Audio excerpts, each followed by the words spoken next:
Anda mendapatkan dalil bahwa dosa ditanggung oleh Tuhan. Tuhan itu tidak menanggung dosa, Cak Ayu. Tuhan itu menghapuskan dosa. Coba sekali-kali diskusi itu pakai otak. Kristus telah menebus Kristen dari kutuk hukum Taurat. Saudara Kristen, saya tanya sama lu semua. Sejak kapan hukum Taurat itu untuk kalian? Hah? Lennon bocah, sejak kapan hukum Taurat itu untuk kalian? Kenapa Kristus menebus kutuk hukum Taurat untuk Kristen? Sibuk kali kalian. Hah? Taurat itu hanya untuk Bani Israel. Kalian bukan Bani Israel kan? Kalian entah Bani Kamfret kan, entah apakah. Kristus telah menebus kita. Kita nenek mukiper. Mana ada? Ini cuman tipu muslihat nabinya Kristus. Paulus itu nabinya si Kristus ini. Yang masuk ke dalam Yudas. Iblis yang masuk ke dalam Yudas inilah yang kemudian kalian sebut Kristus. Ada nggak kemudian Anda bisa memberikan saya data? Satu aja. Di dalam kitabnya Yahudi Tuhan itu terkutuk. Ada nggak? Ada nggak? Ada nggak Tuhan itu bisa terkutuk? Sekarang kalau Kristus itu adalah Tuhan, siapa yang mengutuknya coba? Siapa yang mengutuk Tuhanmu ini? Hah? Tuhan mengutuk dirinya sendiri. Lawak-lawak kalian memang.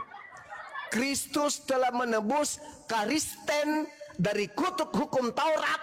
Itu enggak nyambung. Karena hukum Taurat itu bukan untuk kalian. Kalian ketika makan babi, kalian tidak berdosa. Kalian ketika tidak bersunat, kalian tidak berdosa. Kenapa? Karena hukum Taurat itu bukan untuk kalian. Hukum Taurat itu untuk Bani Israel. Kenapa lu yang merasa? Cahayu. Anda sudah mengakui bahwa yang mengutuk adalah Tuhan perjanjian lama. Tuhannya Yahudi berarti. Sekarang Tuhanmu yang ada di perjanjian baru ini mati dengan jalan kutuk. Pertanyaan saya, apakah Anda mengiyakan Tuhannya Yahudi mengutuk Tuhannya Kristen?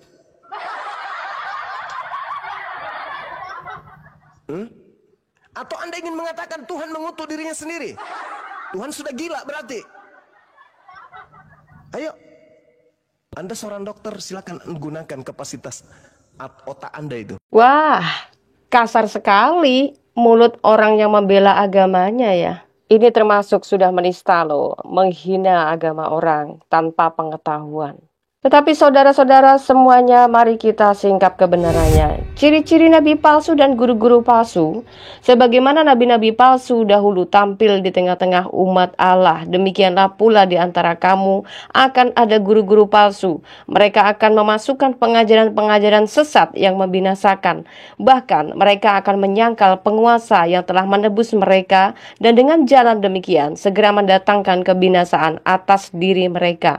Banyak orang akan mengikuti cara hidup mereka yang dikuasai hawa nafsu, dan karena mereka jalan kebenaran akan dihujat, dan karena serakahnya guru-guru palsu itu akan berusaha mencari untung dari kamu dengan cerita-cerita isapan jempol mereka. Tetapi untuk perbuatan mereka itu hukuman telah lama tersedia, dan kebinasaan tidak akan tertunda. Siapakah guru palsu itu? Inilah dia, si Raja Congor Zuma. Pertanyaan buat kaum gurun Yaman. Islam, Allah, Muhammad, dan Al-Quran datang untuk membenarkan Taurat dan Injil atau ngajak ribut sih? Kalau ngajak ribut, artinya gugurlah iman Islam yang konon katanya harus beriman pada kitab Taurat, Zabur, dan Injil. Kalau membenarkan dan mengimani Taurat dan Injil, semestinya umat Islam harus seia dan sekata dan seiman dengan iman pada ahli kitab toh. Bukan malah songong. Kalau cuma bilang, yang kami imani itu bukan kitabnya Paulus, bukan kitabnya Oten, dan juga bukan kitabnya Yahudi sekarang. Kalau begitu, yang dibenarkan oleh Al-Quran, Taurat dan Injilnya yang mana? Gak mungkin kan Allah kamu itu hilaf membenarkan kitab yang gak ada. Atau kitab yang sudah lenyap, masa kitab yang sudah lenyap dibenarkan? Makanya Jumpret, kalau kamu yang gak punya otak, jangan suka ngotak-ngotakin orang yang berotak. Faktanya yang mampu menciptakan alat teknologi canggih itu bukan pemegang Al-Quran dan Muhammad, Dul. Jadi otak apa yang mau kamu tunjukkan pada dunia kafir? Kaum SDM rendah saja sudah sombong, apalagi kalian tuh punya kontribusi buat dunia. Oke, balik pada tema, menampol balik congornya Jumpret. Nah, Anda mendapatkan dalil bahwa dosa ditanggung oleh Tuhan. Tuhan itu tidak menanggung dosa, Cak Ayu. Tuhan itu menghapuskan dosa. Hadis riwayat Hasan Musnad Ahmad 5364. Nabi SAW bersabda, mencium rukun Yamani dan rukun Aswad akan menghapus dosa sehabis-habisnya. Oh, Tuhannya Juma ternyata batu. Kan batu yang bisa menghapus dosa, ya kan Jum? Fakta, sejak kapan Allah bisa menghapus dosa Jum? Kan cuma batu. Inilah batu yang turun dari surga. Ya Allah, sumpah ini pengalaman nggak tahu kayak gimana ya. Ini aku harus banyak-banyak istighfar sih, astagfirullah. Aku nggak nyangka banget ya, ternyata orang-orang di sini tuh ada yang bener-bener mesum, bener-bener ya Allah. Aku dari tadi ya diikutin sama orang itu ternyata. Jadi awalnya tuh aku ngerasa dia nempel-nempel gitu, tapi aku mikir kayak ya udahlah, dia kan mungkin kedorong gitu kan. Karena aku nggak nyaman dia nempel-nempel itu, aku langsung pergi guys. Waktu di Hajar Aswad itu, dan akhirnya aku geser sampai arah aku bisa nyium Hajar Aswad, alhamdulillahnya. Tapi setelah itu kepotong sama azan subuh dan aku ngambil barisan buat sholat. Nah, ketika aku udah sholat nih, ya Allah, aku tuh ke Multazam mau berdoa di situ dan aku tuh pengen megang, aku bisa masuk ke barisan yang ke Multazam itu di depan persis dia megang, ya Allah. Dia benar-benar kayak megang bawahku dan itu lama. Aku pikir tuh orang nempel tuh karena memang ngedesek-ngedesek, tapi ternyata dia tuh benar-benar megang, ya Allah. Aku langsung giniin tangannya.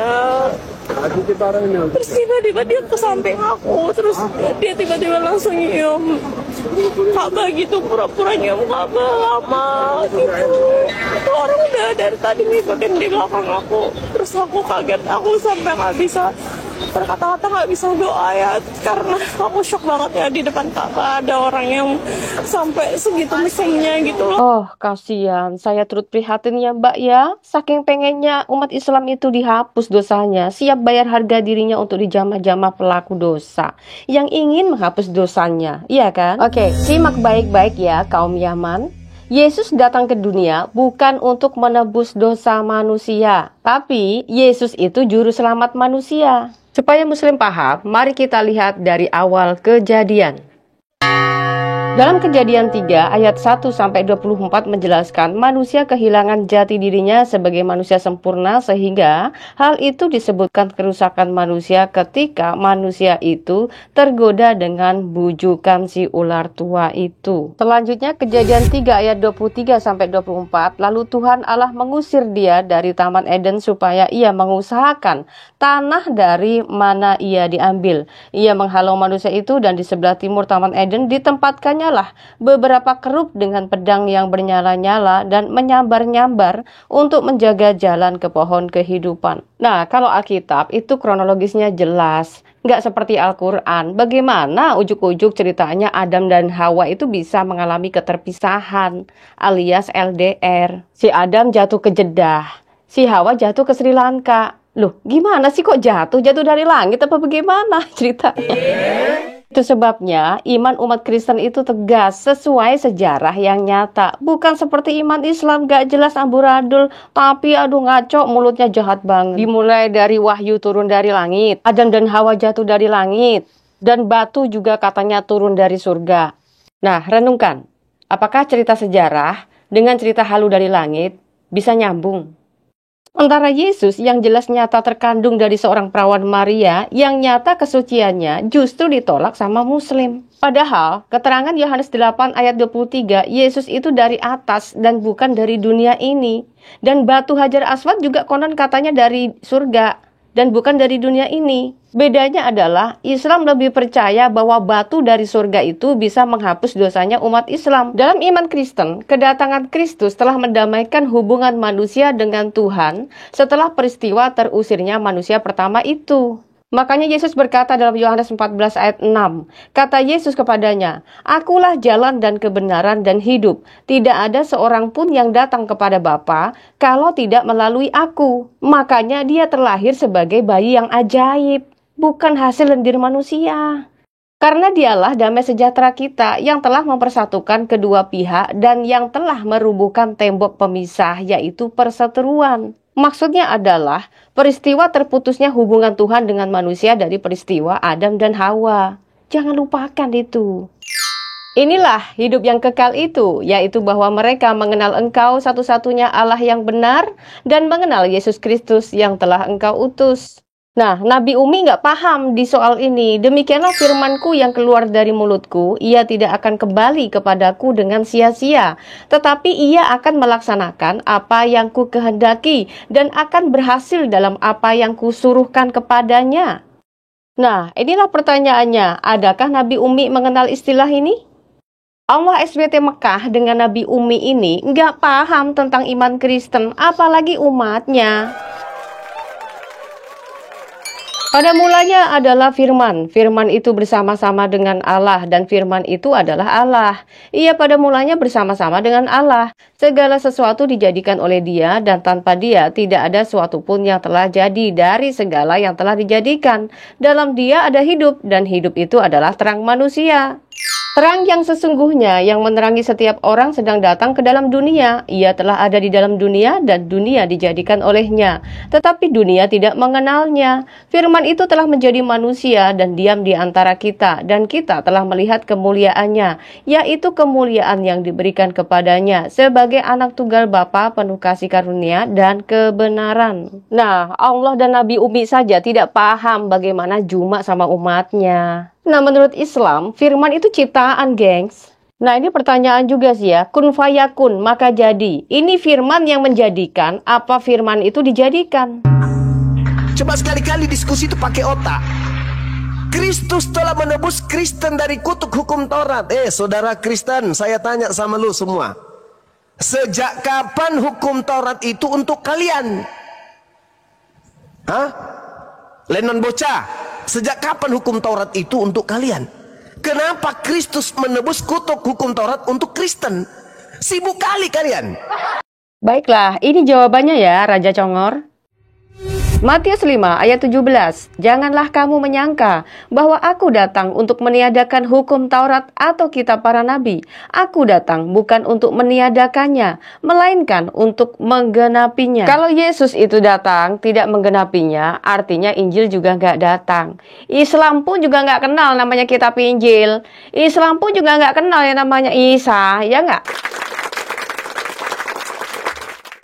Nah, kalau kamu tanya, sejak kapan hukum Taurat itu untuk kalian, umat Kristen? Nah, sebaliknya saya tanya, sejak kapan hukum Taurat itu dibenarkan dan juga disempurnakan oleh Muhammad? Mana buktinya? Nggak ada juga kan? Dodol. Lebih parahnya lagi, Islam itu musuh bebuyutannya Yahudi, sementara Yahudi itu kitabnya Taurat. Jadi kenapa kitab Taurat lo rampok juga jadi milik Islam? Dodol. Lenon bocah, sejak kapan hukum Taurat itu untuk kalian? Kita tampol lagi mukanya si Jumpret. Dalam hadis riwayat Sahih Muslim 4971, Nabi SAW bersabda, di hari kiamat kelak, sekelompok dari kaum muslimin akan datang membawa dosa mereka sebesar gunung. Lalu Allah mengampuni dosa-dosanya, kemudian dibebankannya kepada orang-orang Yahudi dan Nasrani. Hei, topeng monyet. Sejak kapan Yahudi dan Nasrani itu menjadi Tuhan yang bisa menebus dosamu, dodol? Kenapa Kristus menebus kutuk hukum Taurat untuk Kristen? Sibuk kali kalian. Seandainya Yesus mengatakan cukuplah umat manusia hidup di bawah hukum Taurat, maka sia-sialah Yesus datang. Dan Yesus tidak berguna membawa Injil. Injil itu adalah kabar baik. Dan kabar baik itu harus diberitakan ke seluruh dunia. Tapi kabar baik itu sengaja ditiadakan oleh Muhammad menjadi kabar burung. Makanya gelarnya Muhammad itu adalah Nabi penutup. Iya, karena menutupi kabar baik itu. Menurut Injil, kabar baik ketika ditutupi berarti yang datang itu adalah antikris. Dan antikris itu adalah Dajjal. Hah? Taurat itu hanya untuk Bani Israel. kalian bukan Bani Israel kan? Kalian entah Bani Kampret kan, entah apakah? Waduh, seorang guru bisanya cuma ngampret-ngampretin orang. Lu siapa? Coba, apa hubungannya hukum Taurat dengan Muhammad, dengan Arab, dengan Islam? Iblis yang masuk ke dalam Yudas inilah yang kemudian kalian sebut Kristus. Ada nggak kemudian Anda bisa memberikan saya data satu aja di dalam kitabnya Yahudi Tuhan itu terkutuk? Ada nggak? Ada nggak? Ada nggak Tuhan itu bisa terkutuk? Sekarang kalau Kristus itu adalah Tuhan, siapa yang mengutuknya coba? Siapa yang mengutuk Tuhanmu ini? Hah? Karena semua orang yang hidup dari pekerjaan hukum Taurat berada di bawah kutuk. Sebab ada tertulis, terkutuklah orang yang tidak setia melakukan segala sesuatu yang tertulis dalam kitab hukum Taurat. Dan bahwa tidak ada orang yang dibenarkan di hadapan Allah karena melakukan hukum Taurat adalah jelas. Karena orang yang benar akan hidup oleh iman. Itu sebabnya Yesus dan Injil datang. Makanya Islam ikut-ikutan. Kalau keselamatan bisa didapat dari ketaatan hukum Taurat, Muhammad ngapain petakilan sok bikin agama baru, Dul? Tetapi dasar hukum Taurat bukanlah iman, melainkan siapa yang melakukannya akan hidup karenanya. Pertanyaannya, siapakah manusia yang bisa sempurna melaksanakan hukum Tauratnya? Kristus telah menebus kita dari kutuk hukum Taurat dengan jalan menjadi kutuk karena kita. Sebab ada tertulis, terkutuklah orang yang digantung pada kayu salib. Yesus Kristus telah membuat ini supaya di dalam Dia berkat Abraham sampai kepada bangsa-bangsa lain, sehingga oleh iman kita menerima roh yang telah dijanjikan itu. Tapi kalau menurut Allah negeri Arab dan Nabi buta huruf nggak ngerti kitab suci, itu bukan masalah umat Kristen, tapi masalah ente. Masa ahlinya kitab justru suruh mengikuti Nabi buta huruf yang kitabnya nyaplok dari kitab ahli kitab, Dul? Nggak masuk akal kan? Satu lagi mesti dipahami umat Islam. Injil datang bukan mengulang kembali sebuah cerita dalam kitab Perjanjian Lama. Injil datang untuk menggenapi nubuatan yang tertulis dalam kitab para nabi dan mengisahkan Mesias yang dibicarakan oleh kitab Musa. Sebab jikalau kamu percaya kepada Musa, tentu kamu akan percaya juga kepadaku, sebab ia telah menulis tentang aku.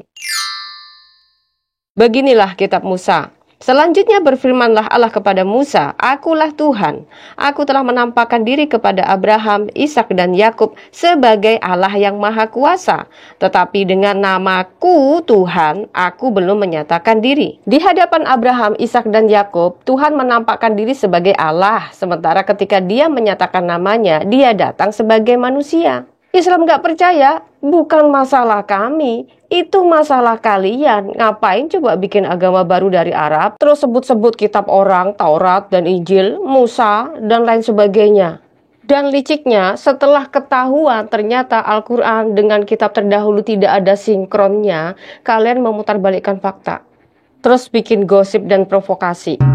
Begini ayat provokasinya, orang-orang Yahudi dan Nasrani tidak akan senang kepada kamu hingga kamu mengikuti agama mereka. Katakanlah sesungguhnya petunjuk Allah itulah petunjuk yang benar. Dan sesungguhnya jika kamu mengikuti kemauan mereka setelah pengetahuan datang kepadamu, maka Allah tidak lagi menjadi pelindung dan penolong bagimu. Al-Baqarah ayat 120, idih ngancem. Lawak-lawak kalian memang. Kristus telah menebus Kristen dari kutuk hukum Taurat. Itu nggak nyambung karena hukum Taurat itu bukan untuk kalian. Kalian ketika makan babi, kalian tidak berdosa. Kalian ketika tidak bersunat, kalian tidak berdosa. Kenapa? Karena hukum Taurat itu bukan untuk kalian. Hukum Taurat itu untuk Bani Israel. Emang Allah sama Muhammad yang buta huruf itu paham tentang Injil? Injil itu apa? Injil itu kabar baik. Artinya kalau kabar baik itu sudah datang, orang-orang percaya tidak lagi hidup di bawah hukum Taurat, melainkan hidup di bawah kasih karunia.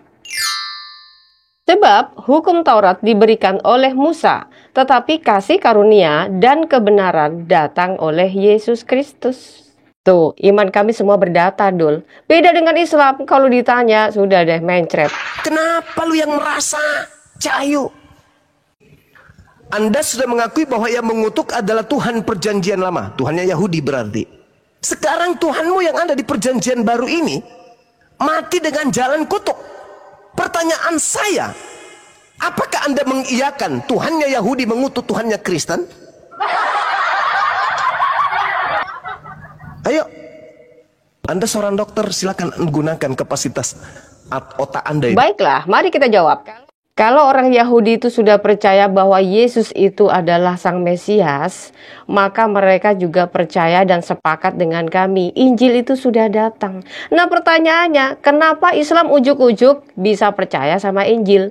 Juntrungannya bagaimana? Kronologisnya bagaimana? Dodol nggak tuh? Pertanyaannya, Islam itu berpihak pada Taurat saja dengan Yahudi atau percaya dengan Injil juga? Kalau Islam hanya percaya kepada orang Yahudi yang berpegang kepada hukum Taurat, kalian jangan kutuk-kutuki orang Yahudi dan jangan menjadikan orang Yahudi sebagai musuh bebuyutannya umat Islam dong. Nah, akui alasan Islam gak setuju dengan Kristen karena Islam malu sama Paulus. Karena ternyata Paulus lebih terhormat daripada Muhammad. Ada yang berani adu data? Sini kita buka-bukaan. Muhammad dengan Paulus, mana yang lebih terhormat? Saya tunggu. Kesimpulannya, apapun hujatan kalian terhadap umat Kristen, Islam tidak mampu menutupi aurat Quran yang hancur berantakan tidak berdaya ketika dimintain pertanggungan jawab sebagai kitab penyempurna.